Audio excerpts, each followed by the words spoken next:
Vale. Perfecto. Bueno, acá estamos un día más con nuestra primera jornada del grupo de trabajo de psicología de deporte y del ejercicio de la SIP. Así que hoy vamos a tener nuestro ponente, Pablo Jodra. Bienvenido. Hola, muy buenos días, buenas tardes. En España ya casi buenas noches. ¿Verdad? Acá en Brasil todavía buenas tardes. Ujú. Así que Pablo, muy bienvenido y hoy tu ponencia es acerca de las técnicas de biofeedback aplicado al deporte. Así que es un gusto. Muchas gracias. Pablo hace parte de nuestro grupo de GT, así que encantada con el tema y con tu presencia también, porque además de eso, Pablo es profe en la Universidad de Alcalá y personalmente también fue mi profe, ¿no? Todavía sigue siendo, así que para mí es es divino estar acá compartiendo con usted, con tú también. Y es vicepresidente de la Federación Española de Psicología de Deporte. Es autor de libros, capítulos y artículos científicos sobre la psicología de deporte. Es un experto en rendimiento deportivo y en ayudas ergogénicas. Miembro del Grupo de Investigación de Alto Rendimiento de la Universidad de Alcalá sobre inclusión y mejora educativa y psicólogo deportivo de alto rendimiento de diferentes modalidades deportivas. Así que muy bienvenido, Pablo. Un gusto, muchas gracias. Y vamos que queremos saber más, ¿no? De tu ponencia, así que seguimos. Fantástico, muchas gracias Cecilia, muchas gracias a los participantes en esta, yo creo que interesantísima ronda de jornadas que se están realizando desde la SIP. Me parece vamos, a mí me parece un privilegio estar en este grupo de trabajo y tan activo y realmente tan dispuesto a fomentar, a compartir y a intercambiar yo creo que conocimientos y puntos de vista sobre la psicología del deporte, que es un poco el ámbito que nos une. Hoy, como ha comentado la directora de este grupo de trabajo, Cecilia, vamos a hablar de una de las cuestiones, digamos, yo creo que interesantes por su aplicabilidad que tiene en el mundo de la psicología del deporte, y es la técnica del biofeedback, que es yo creo que una estrategia, un mecanismo a veces desconocido, pero yo creo que con mucha aplicabilidad y yo creo que más conocido de lo que realmente uno piensa cuando ve lo que es eso de biofeedback, técnica del biofeedback en el deporte. Eh, He de decir que, bueno, aquí os pongo uno de mis libros, un libro que hice en el año 99 sobre la técnica del biofeedback. Creo que fue un modelo que se instauró en la Universidad de España, en la Universidad Autónoma de Madrid. Impartí esta disciplina durante muchos años en los posgrados y creo que allí se un poco intentaba trasladar lo que es la técnica del biofeedback aplicada al deporte. Uno de los principios claves que he tenido es que la técnica del biofeedback depende mucho de los instrumentos, de la instrumentación. Y los instrumentos es algo mecánico que va cambiando, va evolucionando con los tiempos y incluso todo aquello que parece que es muy actual al día de hoy, dentro de 2, 3 años, pues se queda obsoleto o se queda realmente que hay elementos de mejora que pueden incorporarse al mundo del deporte. Entonces, claro, una de las cuestiones que se lleva, fíjate, este libro está escrito en el año 99, bueno, editado en el año 99, escrito antes del año 99, con lo cual en 25 años la evolución de los instrumentos pues ha sido grande. Pero no obstante, y ya lo veremos a lo largo de esta exposición, la aplicación y la aplicabilidad que tiene las técnicas del biofeedback va más allá de los instrumentos. Aunque el instrumento es una cuestión primordial, la esencia de la técnica es lo que realmente determina la aplicabilidad que tiene la técnica del biofeedback en el deporte. es decir, con instrumentos bastante, bueno, pues, yo diría que bastante simples, se pueden obtener elementos de aplicación bastante importantes. Yo recuerdo una de las cuestiones que planteé con compañeros y con deportistas, pues, por ejemplo, en Cuba, plasmaron que realmente instrumentos autofabricados o hechos por ellos mismos podían ser tan útiles como instrumentos muy sofisticados y muy precisos. A lo mejor la precisión, el elemento tan objetivo que tienen los elementos más precisos pueden, pues bueno, desencadenar en elementos más subjetivos, pero realmente la esencia que tiene la técnica del biofeedback como elemento de trabajo en el deporte es un elemento que es compatible con cualquier instrumento. Por eso, una de las premisas que hago es que no hay instrumento mejor o peor. Hay instrumento más preciso y menos preciso, pero hay instrumento que hay que adaptar y hay que trabajar según los objetivos del trabajo. En este momento, pues bueno, una cita de uno de los libros que me encantó, del médico de Gordon, dice así: descubrí que el pulso también puede emplearse para determinar el estado de agitación o la paz mental de un paciente. Muchas veces me he guiado por ese criterio y el pulso ha demostrado ser el mensajero que nunca miente. Es decir, normalmente las respuestas psicofisiológicas que tenemos en nuestro organismo son respuestas psicofisiológicas de las que normalmente no somos conscientes. Es decir, cuando nos ponemos nerviosos, pues nuestro corazón late más deprisa, nuestra respiración se hace en una frecuencia distinta, nuestros músculos se ponen más o menos tensos, pero que nosotros realmente no nos damos cuenta de esa subida o de ese cambio, esa variabilidad que tiene nuestra respuesta psicofisiológica. ¿Cuándo nos damos cuenta? Pues cuando realmente somos conscientes o nos hace patente que ese cambio que se ha producido en un momento determinado nos ha bloqueado o nos ha permitido tener o nos ha impedido tener un ejercicio eficaz. Entonces, la técnica psicofisiológica viene a decir en esencia que esas respuestas psicofisiológicas que van alterando y que se van alterando en nuestro organismo son respuestas que se pueden controlar y son respuestas que cuando se controlan no se debe o no se puede o no se llega a esos estados de bloqueo, a esos estados donde ya, digamos, se ha sobrepasado el umbral máximo de ansiedad, de tensión, de depresión, etcétera. Y entonces tenemos nosotros el control sobre esos mecanismos de ajuste de las respuestas psicofisiológicas. Eso requiere un trabajo de aprendizaje, un trabajo de conexión y sobre todo un trabajo de preparación de cara al organismo a que seamos conscientes que esa variación se produce siempre. Ahora nosotros, ahora ustedes están pues teniendo pues un tipo de aceleración cardíaca, de latidos cardíacos, un tipo de respiración. Los músculos no dejan de estar en un nivel de tensión con más o menos microvoltios, pero que siempre están actuando. Evidentemente no nos damos cuenta y nunca o muy pocas veces somos conscientes de que nuestros elementos, nuestras respuestas psicofisiológicas están actuando. Solamente, repito, cuando hay un elevado pico, que entonces somos conscientes de que algo sucede. Hay que hacer conscientes. Es decir, el tema es que hay que hacer consciente. Ya lo decía en esta cita, el pulso, cuando una persona está, pues, digamos, bajo un estado de depresión, porque miente, porque, digamos, le sobrepasa la situación a las respuestas que puede dar, pues es evidente que se pone nervioso y eso, por mucho que quiera practicarlo, por mucho que quiera entrenarlo, por mucho que quiera relajarse, es muy complicado si no se tiene una experiencia previa. Entonces, eso es un poco lo que es la esencia de las técnicas del biofeedback. ¿Qué es el biofeedback?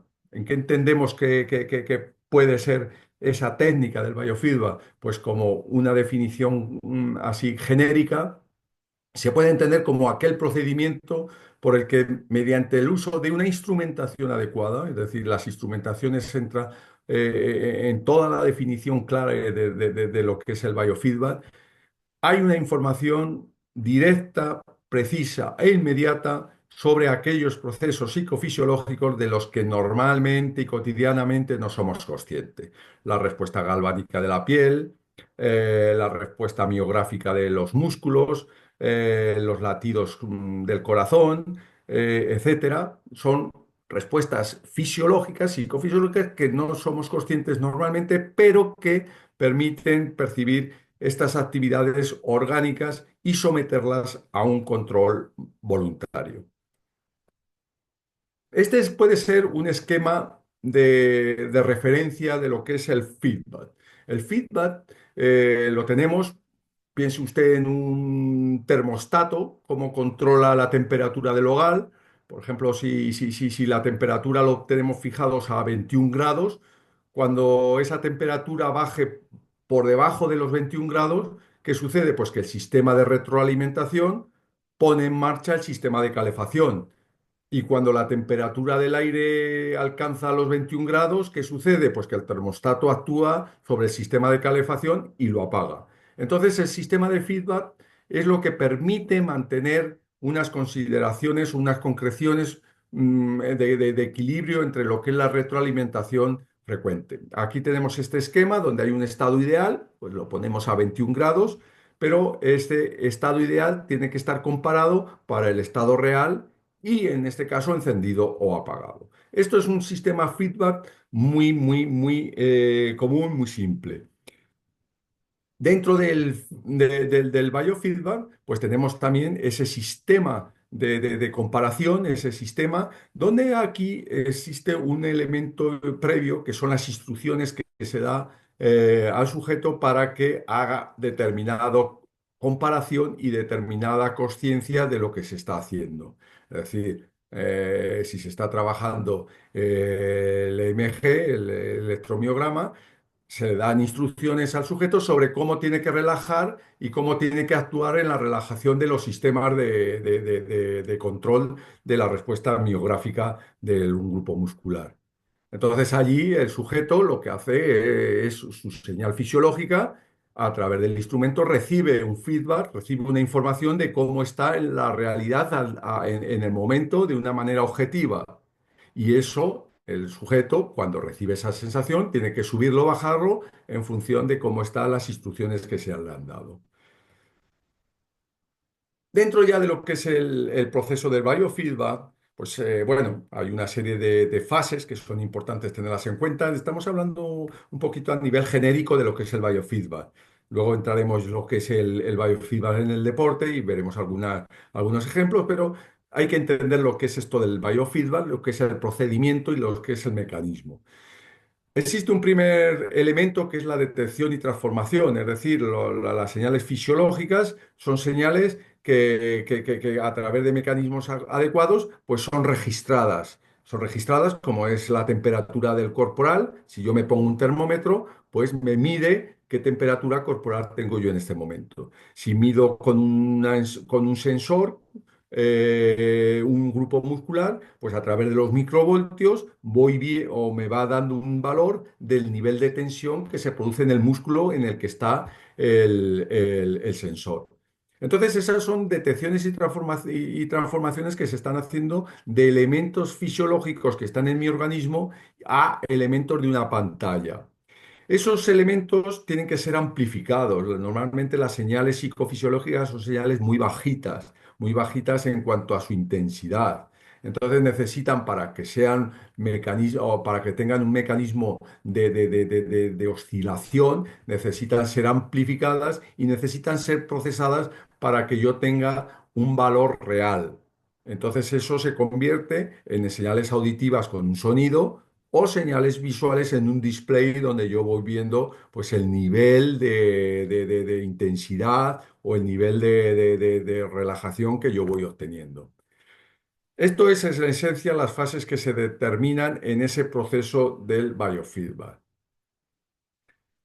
Si nos pasamos ya a lo que es el biofeedback y el deporte, entendido ya ese mecanismo genérico de lo que es el biofeedback, Sí que tenemos que hay una serie de objetivos que son importantes en el entrenamiento con la técnica del biofeedback. Hay tres objetivos, aquí he puesto tres objetivos que son, a mi parecer, importantes. El primero puede ser la adquisición por parte de la persona, del deportista, del sujeto, de la percepción o conciencia sobre esa función fisiológica que se quiere modificar.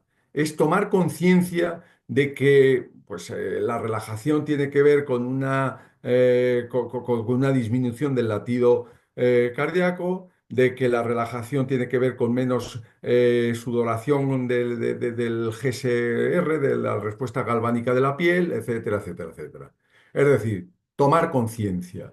Luego, el segundo objetivo tiene que ver con lograr controlar voluntariamente esa función fisiológica, objetivo, meta del entrenamiento. Esa es la esencia, el que una vez que yo he aprendido los mecanismos para controlar la respuesta fisiológica, sin la ayuda de los aparatos, sin la ayuda de los instrumentos, yo pueda hacerlo de manera voluntaria. Y el tercer objetivo es el autocontrol de la función fisiológica sin la ayuda de ese aparataje. Es decir, eso es la esencia final, el objetivo final de lo que es el entrenamiento, el biofeedback, el autocontrol de la función fisiológica. También, como consecuencia de la utilización del biofeedback, pues, hay una serie de elementos que hay que tener en cuenta. Posibilita a lo que es el deportista una prueba objetiva de sus estados emocionales, es decir, tanto de excitación como de relajación, y los cuales eran a lo mejor sentidos, percibidos, pero no teníamos ese elemento objetivo. Es decir, antes de la experiencia subjetiva, tenemos que tener esos estados emocionales de una manera objetiva para poder trabajar con ellos. Además, posibilita lo que es una dirección, un feedback visual o auditivo, para la cual el deportista focalizará esa atención, las tensiones, los miedos, etcétera, en vez de internalizarlos, va trabajando sobre ellos. Y eso es importante.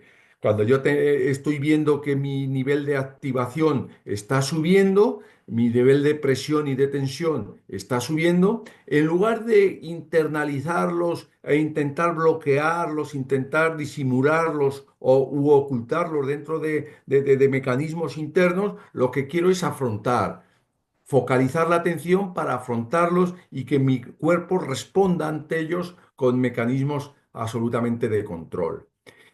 También posibilita lo que son criterios objetivos para el deportista, comparando sentimientos transitorios de ansiedad y estados a lo mejor de ánimo temporales con informaciones objetivas que realmente se obtienen a través de los aparatos. Es decir, no vale con decir estoy más o menos relajado, bueno, más o menos estoy bien. No, estás absolutamente en un estado muy objetivo de hacia dónde tienes que lograr. Ya lo veremos en uno de los ejemplos, como el nivel de precisión que tienen estos aparatos son muy elevados. Hay que ser muy preciso para saber si estoy trabajando y estoy adquiriendo los patrones precisos para tener el control de la respuesta psicofisiológica. Y además permite también al deportista, al psicólogo, etcétera, elaborar esos métodos para ajustar niveles de ansiedad. Es decir, es un elemento de trabajo, es un elemento de guía de trabajo, llegando hasta los niveles óptimos para el desempeño de lo que es la actividad deportiva. Es ese ajuste real necesario. Entonces, esto es uno de los mecanismos de las consecuencias que tiene la utilización del biofeedback. Ya con la intervención con biofeedback, ¿en qué ámbitos se está utilizando? Pues normalmente se utiliza en tres ámbitos fundamentales. El primero es en la rehabilitación de deportistas lesionados, es decir, si sobre todo con lesiones que tienen que ver con aspectos de musculatura, pues es fundamental saber que la rehabilitación y la recuperación de esas lesiones también tienen un carácter de progresión y de intensidad a nivel no solamente de práctica imaginada, sino de generar tensión en esas partes que están, digamos, en un proceso de parón y generar determinado tipo de intensidad en voltios, incluso con práctica imaginada. Entonces, en la rehabilitación de deportistas lesionados, esa es un aspecto muy utilizado,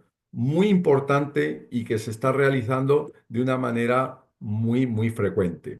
También en el ámbito del estrés, de la ansiedad, como hemos dicho, es un mecanismo de control de esas respuestas. El estrés es ese elemento donde el deportista ya no tiene respuestas adecuadas a esos mecanismos de presión y ansiedad y llegar a esos elementos elevados de ansiedad y presión. Ha habido anteriormente un proceso de subida. En este proceso de subida, si yo soy consciente cuando está subiendo mi presión y mi ansiedad, yo puedo llegar un momento a que no haya un bloqueo, a que no haya un momento de estrés donde no tenga respuesta, sino que haya un momento donde yo pueda buscar una respuesta adecuada a esa subida de ansiedad, a esa subida de presión. Entonces, en el ámbito del estrés, también es un mecanismo ampliamente utilizada la técnica del biofeedback. Y también como técnica de preparación para esfuerzos y movimientos, es decir, no es solamente un momento de cuando se llega a un elemento, digamos, de alteración psicofisiológica, sino que también es un mecanismo de preparación. La fuerza que tienes que impartir en un golpe, el momento en que tienes que determinar, digamos, fuerzas separadas en unas partes del organismo u otro, son también aspectos que tienes que ir también facilitando la preparación de determinados gestos deportivos.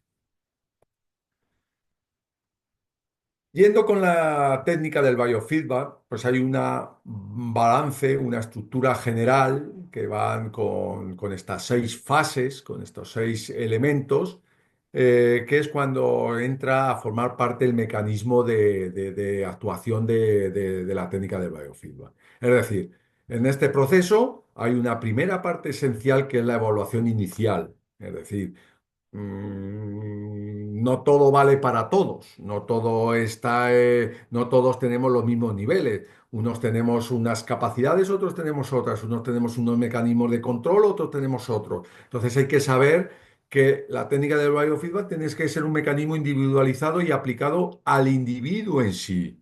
Entonces la evaluación inicial es un elemento clave para saber desde dónde partimos, no solamente a dónde queremos llegar, sino desde dónde partimos.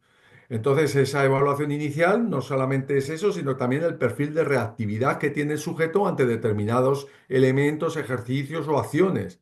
Hay deportistas que perfectamente saben controlar los niveles de presión con mecanismos propios suyos sin necesidad de tener que usar ningún tipo de feedback o ningún tipo de información previa, sino adicional. Ellos mismos saben perfectamente controlar elementos de tensión, de presión, etcétera.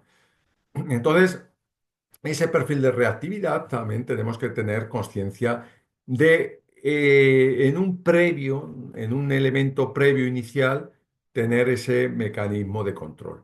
Luego, en un segundo momento, en una segunda fase, hay que establecer metas, es decir, los objetivos, las metas, las submetas que se van trabajando a través de conseguir pequeños avances donde nos posibiliten al deportista y al psicólogo y al preparador ver que hay consecución de aprendizaje y esa consecución de aprendizaje va asociada a mecanismos de control. Entonces esas metas tienen que ser progresivas, tienen que ser objetivas y tienen que ir viendo y que te permitan ver que el mecanismo de control de la técnica del biofeedback se va produciendo y ese aprendizaje va teniendo repercusión en la posterior análisis de las respuestas fisiológicas. Un tercer, un tercer elemento, pues ya las instrucciones de lo que es el mecanismo en sí de la técnica del biofeedback. Es decir, ya hemos visto lo que el individuo tiene, lo que el individuo hace, donde el individuo va, pero ahora vamos a ver con el aparataje conectado qué es lo que el individuo tiene que hacer, qué es lo que debe hacer, esas instrucciones que veíamos en el esquema inicial, esas instrucciones hacia dónde tiene que ir. Luego ya es un proceso de entrenamiento, es decir, como cualquier otro entrenamiento, tendrá sus fases, tendrá sus etapas, tendrá sus sesiones y en ese proceso de entrenamiento el deportista tiene que ir gestando esos sistemas de aprendizaje como cuando uno quiere aprender cualquier tipo de mecanismo, cualquier tipo de acción, de ejercicio, de actividad, pues tiene que ir progresando en ese entrenamiento para conseguir el control. Y luego ya hay dos fases importantes, que es cuando finaliza, es decir, cuando hay ya un control sobre la respuesta psicofisiológica y luego un proceso de seguimiento que es importante tenerlo en cuenta cuando se está trabajando con deportistas, que esa fase de consecución de la respuesta, del control de la respuesta psicofisiológica se va consolidando en el tiempo y la puede permitir aplicar en determinados contextos y en en diferentes situaciones. Vamos a ver una serie de ejemplos. A mí me parece importante el poder trasladar esto al campo de aplicado, al campo real. Y empezamos por una serie de trabajos que se hicieron en su momento, ya en los años 60, 50, con la frecuencia cardíaca, con los latidos por minuto. Allí tenemos un gráfico de un estudio que se hizo con paracaidistas, noveles experimentados. Es un estudio clásico de estos bueno, se repiten en los libros de biofeedback y en los libros de control de entrenamiento deportivo, donde se ve cómo se establecieron dos grupos, el grupo de paracaidistas que eran experimentados, que ya tenían un montón de saltos en su bagaje, y ahí había otro grupo de paracaidistas que no tenían ningún tipo de experiencia, era su primer salto. Como vemos, el día de control, los paracaidistas principiantes tenían una baja tasa cardíaca, tenían alrededor de 70 latidos por minuto, mientras que los paracaidistas experimentados estaban un poquito más elevados, estaban en casi a los 80 latidos por minuto. En las sucesivas fases, desde que están en el aeródromo, desde que ya están en el avión, se montan al avión, el avión empieza en posicionamiento, los motores a funcionar, se va viendo cómo los paracaidistas experimentados empiezan a subir su nivel de latidos por minuto hasta los 100 latidos por minuto, pero de ahí ya se quedan durante todo el proceso alrededor de los 100 latidos por minuto.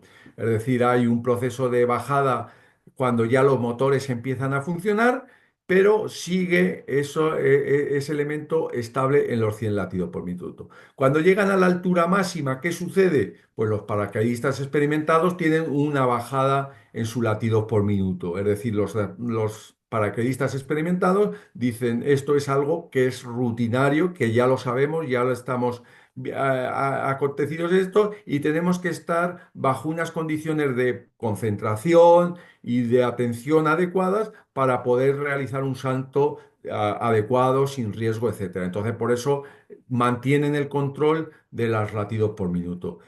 Aunque ya a la llegada, digamos, el elemento de frecuencia cardíaca sigue oscilando alrededor de los 100 latidos por minuto. ¿Qué sucede con los paracaidistas principiantes? Pues que es evidente que cuando empieza ya el avión a moverse, empieza los latidos por minuto a ascender o a elevarse. Y daros cuenta que hay, cuando están en la altura máxima, pues pueden llegar, hay una media de 140 latidos por minuto. ¿Qué quiere esto decir? Pues que hay presión, hay tensión y ya no hay vuelta atrás. Por eso esa bajada tan rápida de los latidos por minuto. Vemos que hay diferencias y hay una diferencia abismal cuando se sitúan en el momento del salto. En el momento del salto, los paracaidistas experimentados tienen una bajada, es decir, ellos ya conocen las sensaciones y saben cómo tienen que estar para realizar un salto adecuado. Los paracaidistas principiantes, en cambio, es un elemento de máxima tensión, máxima presión, empiezan los pensamientos a acudir y esos pensamientos evidentemente ponen nervioso al paracaidista.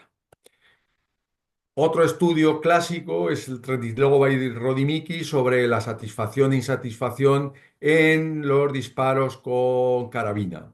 En este caso, claro, es un deporte de precisión, es un deporte estático de precisión donde querían saber con qué diferencia de latidos por minuto se tenía mayor o menor satisfacción en los disparos.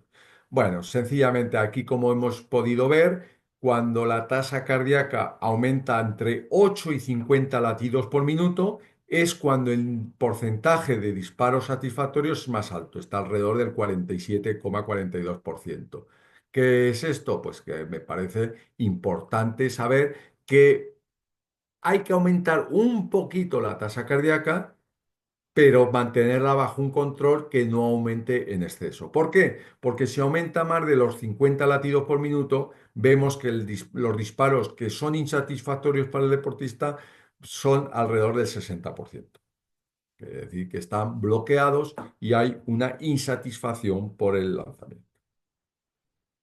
Bueno, vamos a ver un caso ya aplicado también, que es la discriminación de la tensión muscular.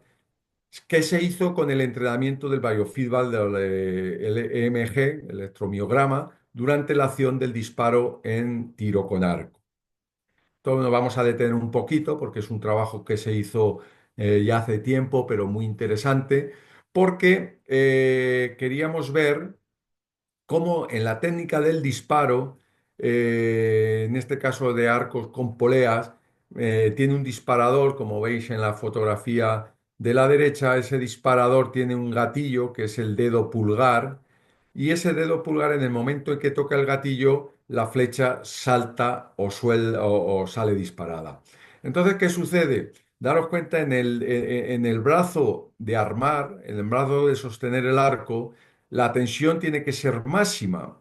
Máxima porque está sosteniendo mucha tensión, mucha presión, que es armar el arco de tiro. Mientras que tanto el disparo tiene que ser con máxima relajación del dedo de disparo, porque en cualquier mínimo movimiento ya dispararía. Si yo no tengo control en la mano de disparo, cualquier mínimo gesto que hiciera, el disparo saldría. Entonces, ¿qué sucede? Pues que existen diferentes modelos. Hay un modelo general, donde se determina que el organismo tiene una serie de tensión y relajación y que es muy difícil discriminar por grupos musculares la tensión y la relajación. Y está el modelo discriminativo que ya habíamos trabajado con él desde hace años, donde venía a determinar que se puede controlar y se puede trabajar y aprender la relajación de un grupo muscular muy determinado, aunque el resto los grupos musculares que están al lado de él estén en máxima tensión. Como veis, hicimos el control a través de las respuestas musculares en el músculo tenar, que es el músculo de disparo del dedo, del dedo de disparo. Ese músculo tenar tenía que estar en máxima relajación, aunque el resto de la mano estuviera en máxima tensión. Entonces, llevar a un dedo a una relajación máxima requería tener una precisión muy concreta de esos mínimos grados, esos microvoltios de tensión que se producen en la mano de disparo. Para ello, el deportista lo que tiene que hacer es la primera fase, que es aprender la relajación muscular progresiva, que en este caso fue doble, una relajación muscular progresiva mixta de Jacobson justo con la subjetiva de Sulf. Entonces, el deportista aprendía y se ayudaba también de un aparato que es el GSR, es decir, la respuesta galvánica de la piel, que le va indicando a través de un método auditivo, también visual, pero sobre todo a el auditivo, porque estaba en elemento de concentración, cómo se estaba relajando y cuál nivel de relajación estaba produciendo cuando hacía los ejercicios de la relajación muscular progresiva, sobre todo adaptada a la mano que iba a ser de disparo. El deportista aquí ya iba teniendo sin ningún tipo de flecha ni de arco, solamente con el disparador, con el elemento disparador, iba oyendo y iba notando con el EMG. Esto es un EMG con dos activos y un inactivo, uno de referencia, qué nivel de microvoltios iba tomando cuando tomaba presión y él tenía que reducirla. Es decir, cuando había tensión en los músculos tenares, el aparato le iba comentando el nivel de tensión y él tenía que ir reduciendo esa tensión a elementos aprendidos. Esto era lo que se tomó, es decir, de los 5 ensayos que se tomaron. Vimos cómo pues, había alrededor de 20, 21, 25 microvoltios de tensión en cada uno de los ensayos que teníamos. Es decir, de todos los ensayos, pues había alrededor de microvoltios de 20, 25, y el deportista notaba y decía que que sí que notaba cuando iba el dedo al gatillo de disparo. En este caso ya la siguiente fase era hacer los ejercicios, pero ya con el arco. No tenía la flecha, pero en laboratorio sí que tenía el arco. Nuevamente el mecanismo es el mismo con el EMG. El deportista anclaba, es decir, tensaba el arco, mantenía el arco tenso y el dedo de disparo se mantenía hasta que el aparato del biofeedback marcaba que ya estaba relajado.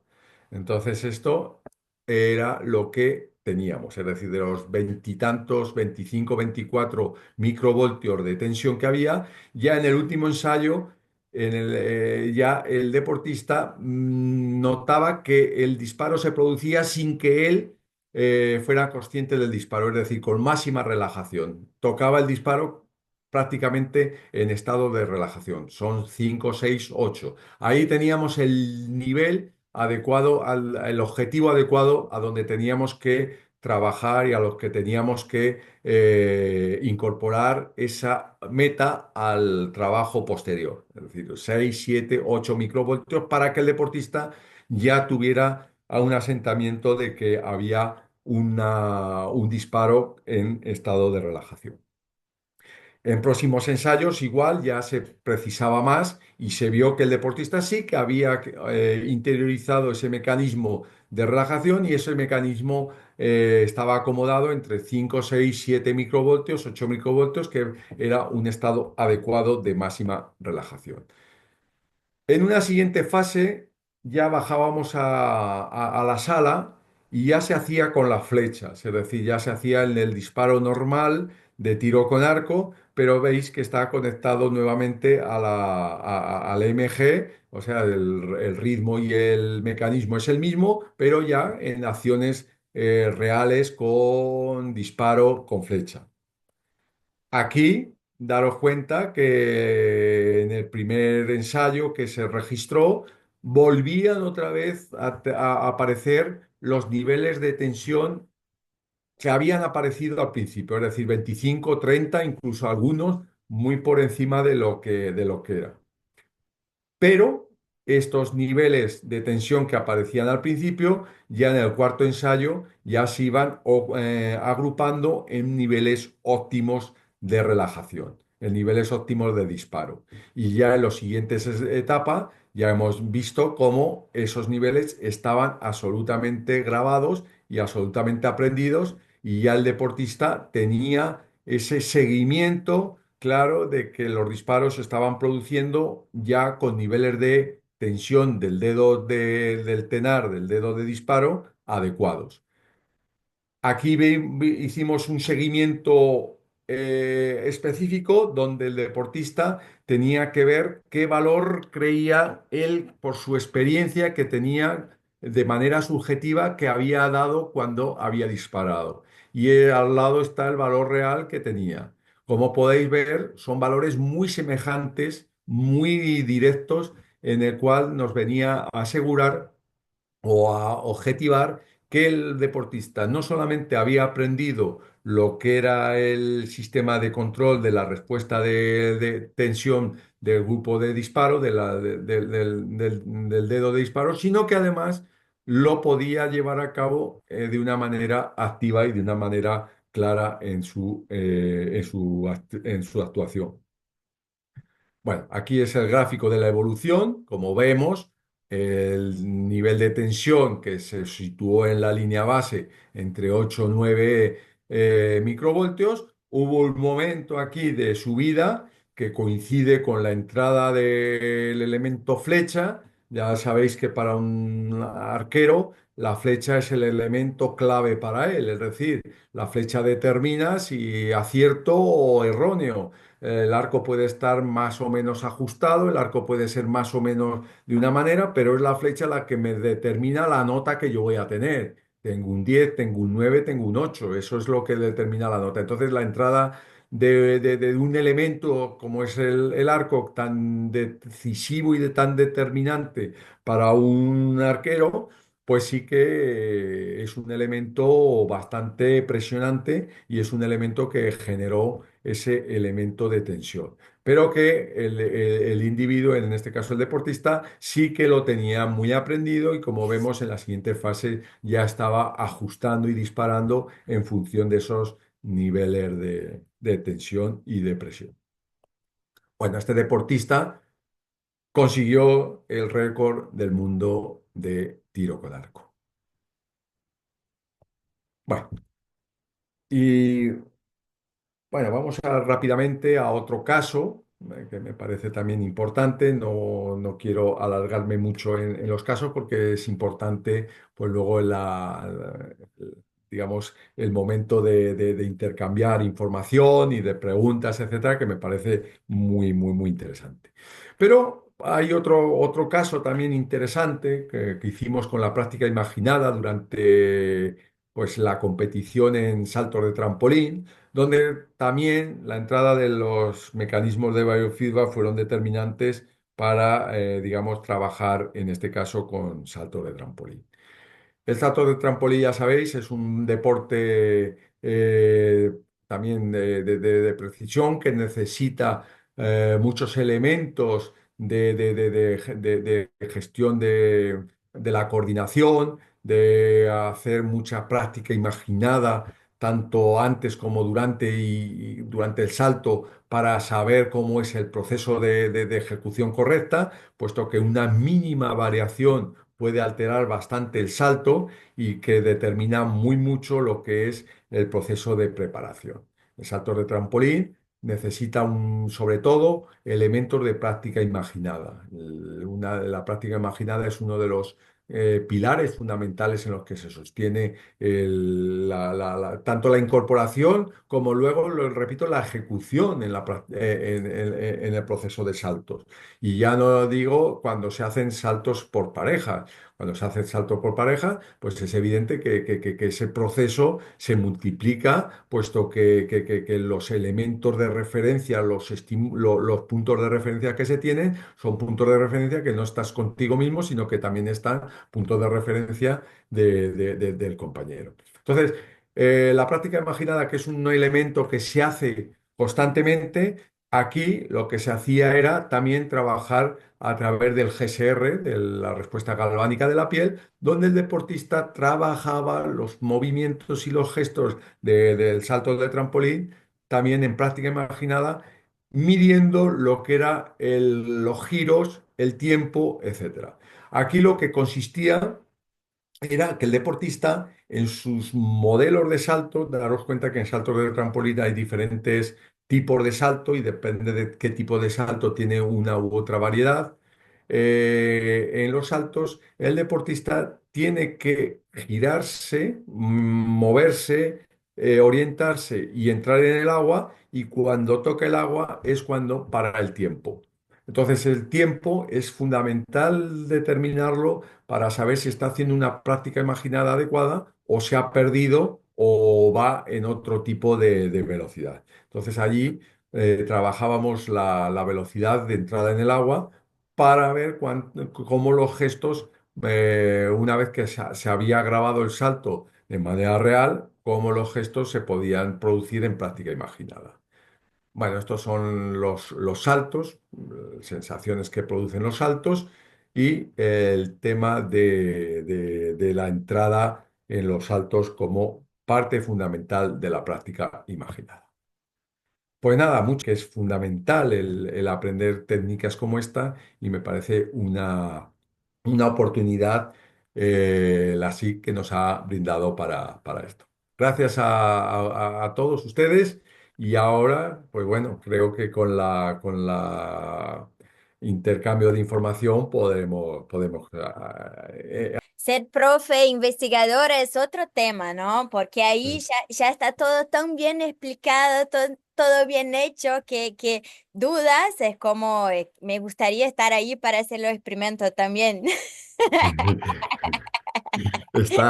Has estado y desde luego participar en esto es algo, vamos, magnífico el poder contar con expertos.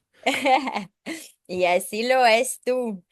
Y una duda que me ha quedado es que me gustaría saber un poquito más el tema que dijiste es acerca de que el biofeedback se usa en instrumentos, ¿no? Pero claro que del club o de la institución, ¿no? Entonces, en tu práctica, claro, no sé si siempre tuviste el instrumento como un apoyo ahí para hacer la evaluación del control del estrés, ansiedad, porque llegar ahí el punto óptimo es el esencial para la alta performance. Entonces, es como tu experiencia con los instrumentos y sin el instrumento, ¿cómo lo hiciste? Si lo hiciste, ¿no? Claro. Claro, vamos a ver, el biofeedback tiene que ser, digamos, la clave es la instrumentación, que te da, digamos, ese feedback directo, si no es muy complicado. Daros cuenta que hoy en día se trabaja mucho con pulsómetros, es decir, el pulsómetro es un elemento de trabajo prácticamente general con todos los deportistas. El pulsómetro es un sistema de biofeedback y nosotros lo hemos utilizado mucho como sistema de biofeedback de entrenamiento. Hoy un triatleta o un ciclista entrena muchas veces bajo condiciones de latidos por minuto, más que de distancia. Entonces, eso es un sistema de biofeedback. Pero claro, cuando ya entramos en elementos más de control del EMG, del GSR o del EEG, del electroencefalograma, pues son instrumentos más precisos y más complejos que lo que es un pulsómetro. Yo bueno, desde que tuve la oportunidad, tanto en la universidad como en la unidad de psicología del Consejo Superior de Deportes, pues había instrumentos apropiados, yo creo bueno, adaptados para medir este tipo de variables, pero daros cuenta que de los instrumentos que hemos visto, había instrumentos que eran muy antiguos. Estaban los antiguos Lafayette, que eran estos instrumentos de los años 70, 80, y a mí me daban una prestación mucho más rica que instrumentos más avanzados que teníamos de los años 90, 80. ¿Por qué?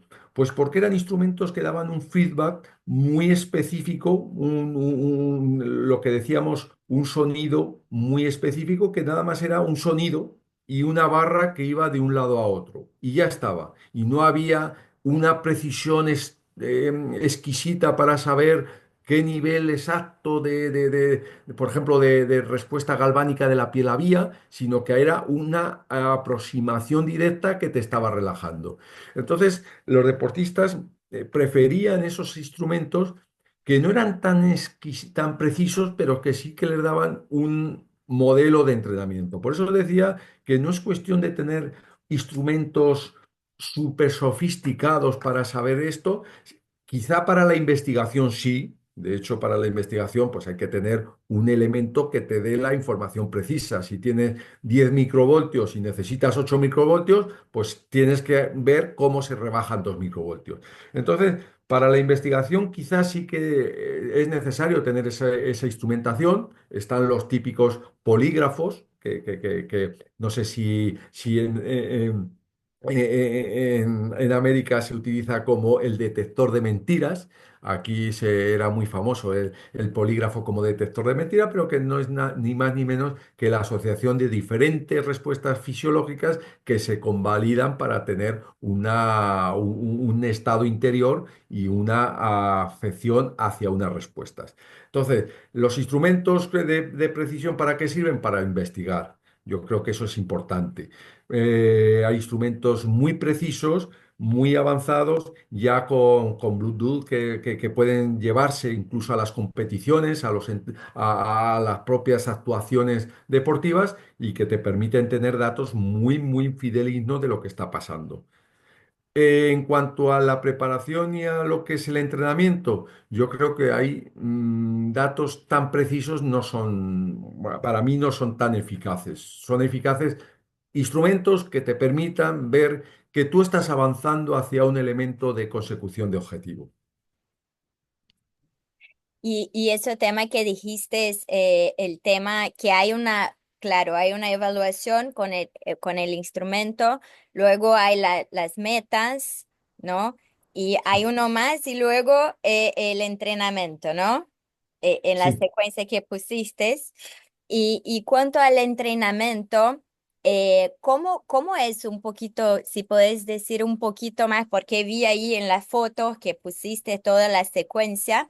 Pero además de hacer la medición de la evaluación con el instrumento, el entrenamiento pasa por estas etapas que dijiste, o además de eso también hay una parte más cómo actúas como psicólogo en este momento. exacto. Sí, exacto. Una vez que se hacen las instrucciones, viene la etapa del entrenamiento. El entrenamiento es evidente que si yo quiero controlar el nivel de, como hemos visto en alguno en el caso, quiero controlar el nivel de tensión y el nivel sí, de presión que hay, pues yo le tengo que enseñar anteriormente a mantener niveles de relajación.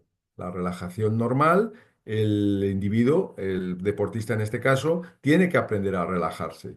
Es decir, el mecanismo de biofeedback es un entrenamiento activo, no es algo dinámico, es activo.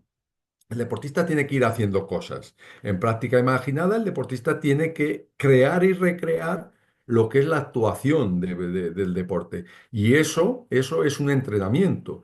Y entonces lo único que cuando yo lo hago sin ningún tipo de instrumentación, sin ningún tipo de instrumento, simplemente estoy recreando, haciendo y practicando una actividad y bueno, ¿la estoy haciendo bien, mal? Pues no lo sé, eso al cabo del tiempo me lo dirán. Aquí no, aquí lo que tienes es un mecanismo que te va precisando, es un elemento que tú tienes como psicólogo la constatación de que se está haciendo, de que se está haciendo de acuerdo a unos parámetros, es decir, cómo se está relajando, cómo está haciendo la práctica imaginada, cómo está haciendo la rehabilitación en el tema fisiológico, y eso es una constatación real. Entonces, como entrenamiento del biofeedback, eso es un mecanismo exactamente igual a cualquier otro tipo de aprendizaje. Es decir, desde un elemento de partida que no es para todos igual, nadie se relaja igual, nadie hace la práctica imaginada igual, sino que tú partes desde tu punto de vista y vas obteniendo una serie de progresos hacia un elemento ideal, que es el elemento fijado en la meta. Entonces es un proceso que puede durar, en este caso, cuando hemos visto el ejemplo del tiro con arco, pues ese tiro con arco, el deportista no solamente hacía las prácticas de la relajación cuando estaba con el aparato de biofeedback, de GSR conectado, sino que además luego él hacía prácticas todos los días de relajación progresiva. Y cuando él estaba en los entrenamientos, eso que había practicado en la sesión que teníamos con el GSR, lo ponía en práctica en la sala cuando él estaba con sus arcos. Entonces, ¿qué sucede? Pues eso le facilitaba el adquirir, en lugar de estar a lo mejor 20 sesiones con adquiriendo la relajación, a lo mejor en 5 o 6 sesiones ya adquiría la relajación porque la estaba constantemente aplicando a la realidad. Ese tema también de integrar el tema de relajarse, saber tener el control para relajarse ahí en el entrenamiento hace parte también, ¿no? Porque ahí ya va como más rápido entonces en el proceso de aprendizaje. Exacto, exacto, eso es. El tema es que lo que tú haces vamos, en el entrenamiento en biofeedback es algo que tienes que incorporar en tu práctica y es algo que estás incorporando en tus entrenamientos para luego en tu actuación deportiva. El entrenamiento en biofeedback no es nada más que un mecanismo más.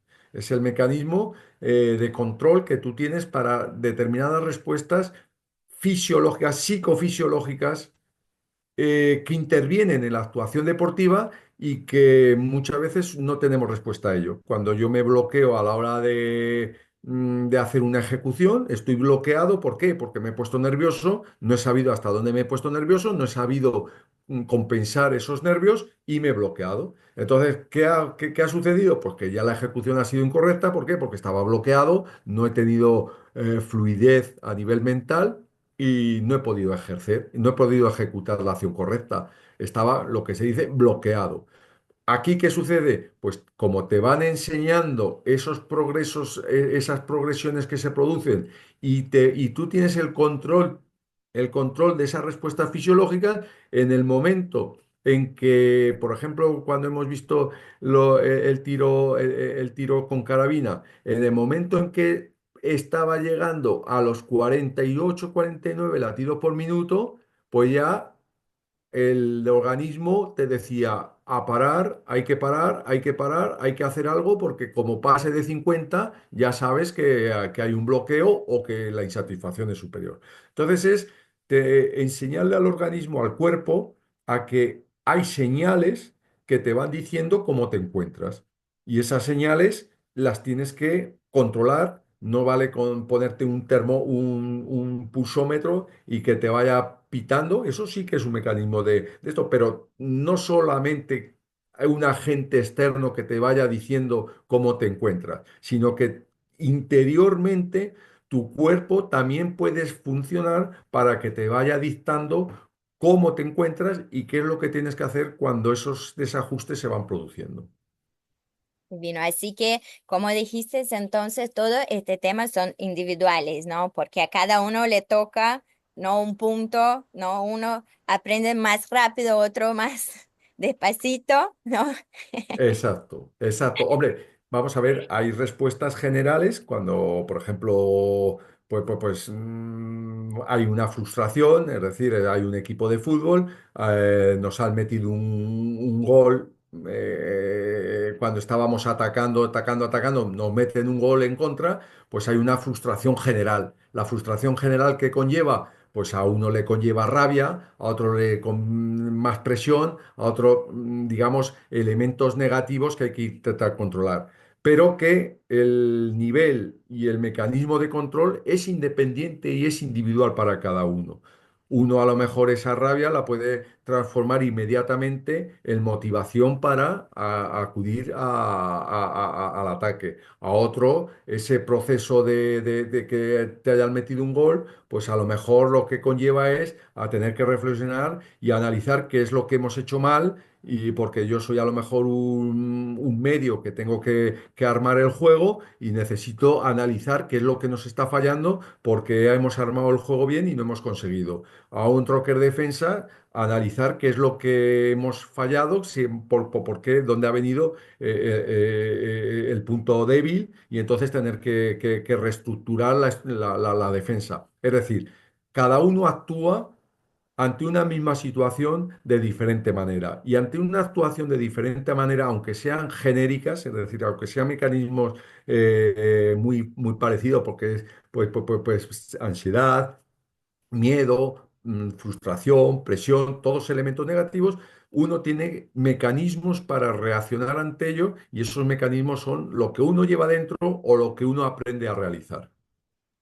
Y en esta fase de entrenamiento, las estrategias de afrontamiento son como lo vas a poner como lo vas a entrenar al deportista de acuerdo con la necesidad que tiene uno, ¿no? Exacto, Y exacto.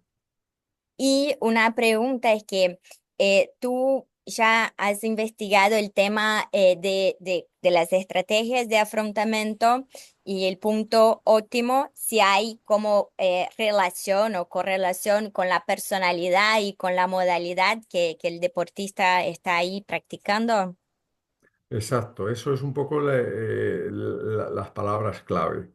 El nivel óptimo de actuación, el nivel óptimo de desarrollo y desempeño de un deportista, digamos, es un elemento de ajuste que uno tiene que percibir. Y se ha visto, y está clarísimamente comprobado, que hay una relación directa entre el nivel óptimo de ejecución y el nivel óptimo interior de mi preparación. Es decir, cómo yo afronto las situaciones cuando yo estoy fisiológicamente y psicológicamente preparado, en ese estado flow, en ese estado adecuado de mentalmente fluido, de fisiológicamente controlando los aspectos psicofisiológicos que funcionan. Esos elementos, hay una relación directa entre eso y el nivel óptimo de ejecución que existe. Luego hay otras variables porque claro, entonces en lugar de entrenar la parte deportiva, vamos a entrenar solo la parte humana, la parte del individuo. No, no porque hay evidentemente elementos, hay muchas variables que afortunadamente funcionan en el deporte.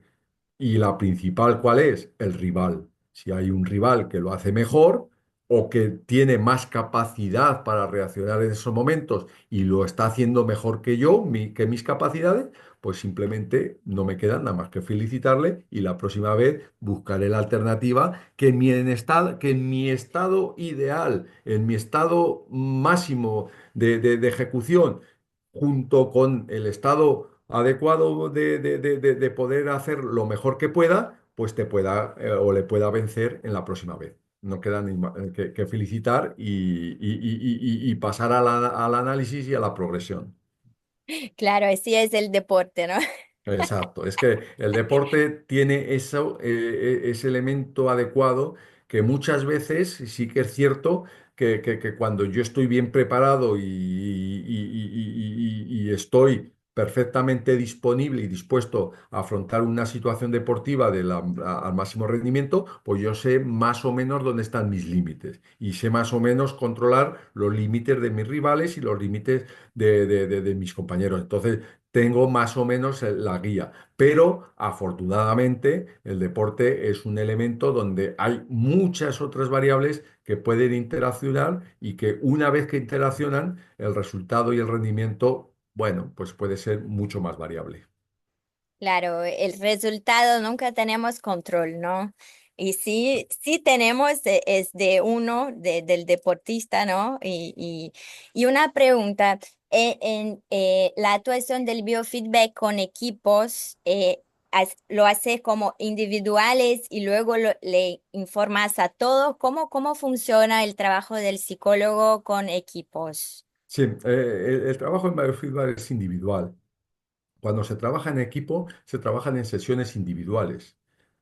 Porque es el autocontrol de tus respuestas psicofisiológicas, con lo cual es algo tuyo para ti y donde tú estás trabajando lo tuyo.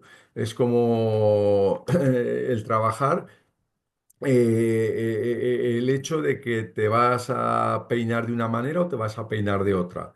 Pues yo me peino como puedo, con dificultad. Pero es así, es decir, es algo que depende de ti y es para ti, no hay otro elemento. Sí que es cierto, evidentemente, que hay elementos comunes que se trabajan en grupo, como es los sistemas de control de la práctica imaginada, por ejemplo, que se puede hacer en grupo, o de la relajación progresiva que se puede hacer en grupo, pero luego el elemento control de respuesta fisiológica es individual para cada uno. Cada uno tiene que tener su respuesta y su modelo individual. Divino. Y acerca del tema de la práctica imaginada, ¿cuándo vas a hacer con el deportista? ¿Pedís que él lo haga o antes hay algo como previo con el técnico de la modalidad para decirle como otra vez más el movimiento perfecto que hay que hacer en secuencia? ¿Cómo lo hacen eso? Bueno, la práctica imaginada en saltos de trampolín es un proceso más que están tan acostumbrados a hacerlo con el deportista, porque es que la modalidad de saltos de trampolín tiene, digamos, diferentes saltos en saltos de dificultad. Cada dificultad, cada salto cuenta una puntuación diferente.